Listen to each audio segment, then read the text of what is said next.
Yo, this is Figures of Action Reviews, and I'm coming back at you with another video. And on this video, I want to talk about the topic of Ross. And hey, guys, gals, collectors, resellers, all of y'all, I want to ask you a question. Do you think Ross is paying attention to what we are buying?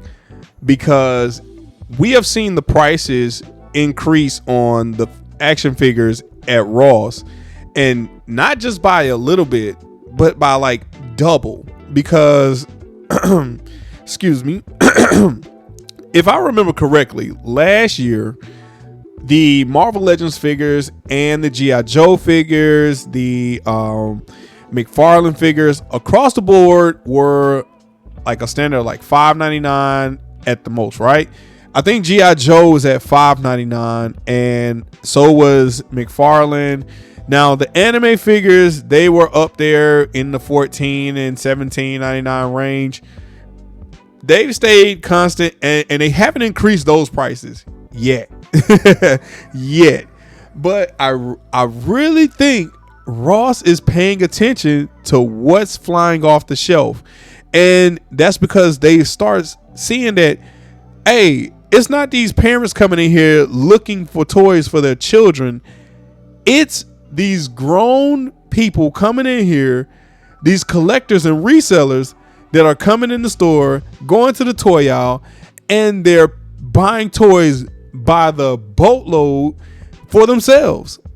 It's the adults with the disposable income that's coming in here buying toys, not just, for kids, but they're mainly buying the toys for themselves. And I think Ross has caught on, man. So the jig is up. The jig may be up with Ross. I don't know if they'll increase the price. I hope they don't. I hope Ross doesn't increase the price anymore, because that was one of the key drivers for me, at least, for going into Ross, was seeing how cheap how much cheaper the toys were. Now, I know Ross is a discount store like Ollie's, and thankfully Ollie's has not increased their prices, on their figures. But when we start seeing figures like Din Djarin going for $12.99, knowing the Star Wars figures were going for like $6.99 and $4.99 last year, I mean, hey, that's crazy. It begs to speak that Ross may be paying attention to what's going off the shelves. Now, just bear with me. And let's watch the footage. But here we have a Dragon Stars. I call them trash stars just to mess with them. But we have a Dragon Stars. They're going for $14.99. I really think that's too high for those figures, because, the figures are, to me, they're not worth it. But Ross is, to me, I think they're paying attention that, at full price, people buy them out of Target and Walmart. But at half the price, or at $14.99, they're definitely going off the shelves. And I'm thinking like Ross is probably like, these collectors are coming in and getting this stuff, even some of these cars, the die-cast cars, right? So some of the die-cast cars are like $4.99 and $5.99, but here with these, they're $12.99.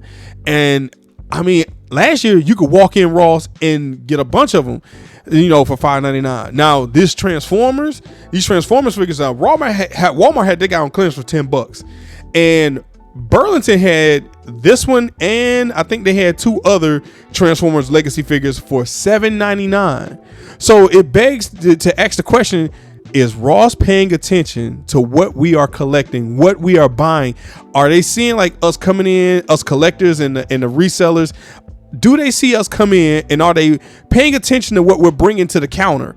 And because I know for myself, like last year, I had a bunch of, I resell stuff, so I had a couple of figures, McFarlane figures that I was reselling, but I had a lot of G.I. Joe figures that I was collecting for myself. I was collecting for a couple of friends who didn't have them in their area.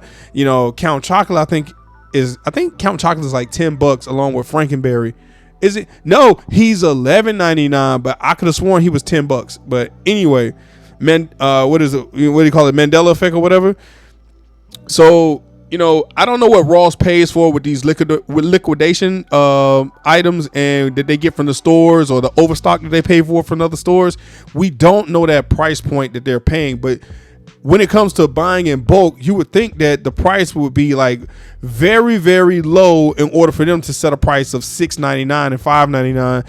And I don't think they're paying much for these anime figures. I just think that Ross understands that, that you have these collectors who want these figures and want these pops, and they're like, okay, I'm asking myself, are they setting the price of the figures now based on what's selling the most out of the stores? Because that would make the most sense, right? When you look at it as in business terms, you look at what's your hot sellers, and if you're normally selling figures for $5.99, which that was what the GI Joes were going for. I think the GI Joes and the Power Rangers were going for $4.99, $5.99, and they've been up for like $1 or so. Now what's crazy is that these Apex Legends figures, which are horrible because I bought Caustic last year and he's trash, but the Apex Legends figures, the guy's Octane was $6.99, Lifeline is $2.99, and I'm like, Ross, do you think we don't collect female characters? Because we sure did buy all the CoverGirl figures from GI Joe. She's gone. And even the Scarlet that was from the few Scarlets that we saw from, the G.I. Joe Snakehouse movies, I don't see her in there anymore, and she was there for a little bit. Now, they should know better.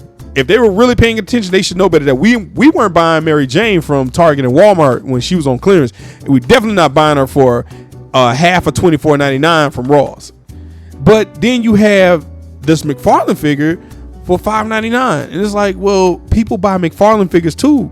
So how are you pricing? How is Ross determining the price for these figures, especially these Star Wars figures? Because here you have, Lando No Mando for $5.99, but they got Din Djarin for $12.99. It's like, it really begs the difference. Like, okay, so Lando is $5.99, but you have Din Djarin for $12.99. Is it based on character? Are they like, this is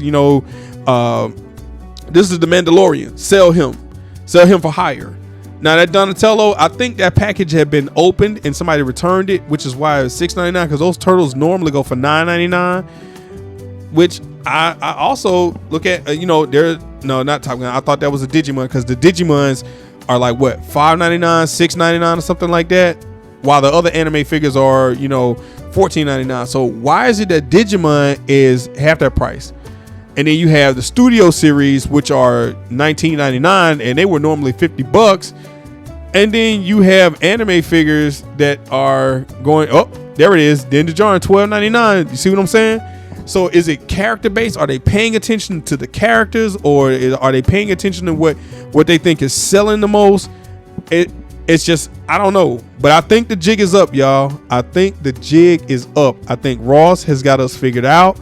Ross is like, hey, we see who our buyers are when it comes to these toys, and the majority of our buyers are these adult collectors and resellers with disposable income that come in here, see these low prices, and are buying up these toys. So it begs to ask the question, like, are they really, paying attention? Now you have these WWE basics, for $3.99. Now, if those start getting picked up around the clock, are we going to see those next year? Are we going to see those going for $5.99 and $6.99 next year? I guess, it will be a point to prove that if, I know a lot of people on one of my videos, I said why I don't collect, Dragon Stars. And I had a lot of feedback, positive and, respectful, that they like it. They like the Dragon Stars figures. They're cheaper than the SH Fig Arts. And so a lot of people to collect them. But what if we start seeing those Dragon Stars go up to like $16.99? Because those Naruto figures are $17.99. And that's why I say, like, do they think Naruto figures are more popular than Dragon Ball figures? Then we got the Raphael, see what I'm saying? $9.99, which made me think that Donatello had been opened and returned, which is why they marked him down by $3. But I don't know, man. I don't know, man. I think Ross is paying attention. So, it's like, are we going to start seeing higher prices on certain action figures? Because I think the G.I. Joe figures are up at least $1 or $2. Like, the price is up like $1 or $2 from what they were last year. And, there's Dusty in there now, but that's Tiger Force Dusty. And, No, I've been seeing Dusty in there, and nobody's messing with Dusty, and I think it's because nobody liked the Tiger Force Dusty, unless you're trying to, army build with him and swap his head. But either way, I'm just trying to pay attention to what I see out here, because when I started seeing those prices go up, especially with the Star Wars the Black Series figures, and with the G.I. Joes and the Power Rangers, because the Power Rangers figures last year were $4.99 and now they're $6.99. So it's like, I really think Ross is looking at what we've been picking up, and because I've started to collect the Power Rangers figures, and now I can tell you that when I picked them up last year, I was buying like 2 and 3, 4 and 5 Power Ranger figures, especially when they had a decent amount. So I was buying like 3 and 4 or 5 figures at a time, going to the cash register. And so now, we start seeing the price going up, and it's kind of like, ooh, I think Ross paying attention to us. I think they're paying attention to what we buying. And I mean, they're a retail store. What retail store wouldn't pay attention to what sells? But you guys tell me your experience and what you think about it. You know what I'm saying? This Figures of Action reviews, and you guys be safe, be easy, collect and enjoy. Peace out.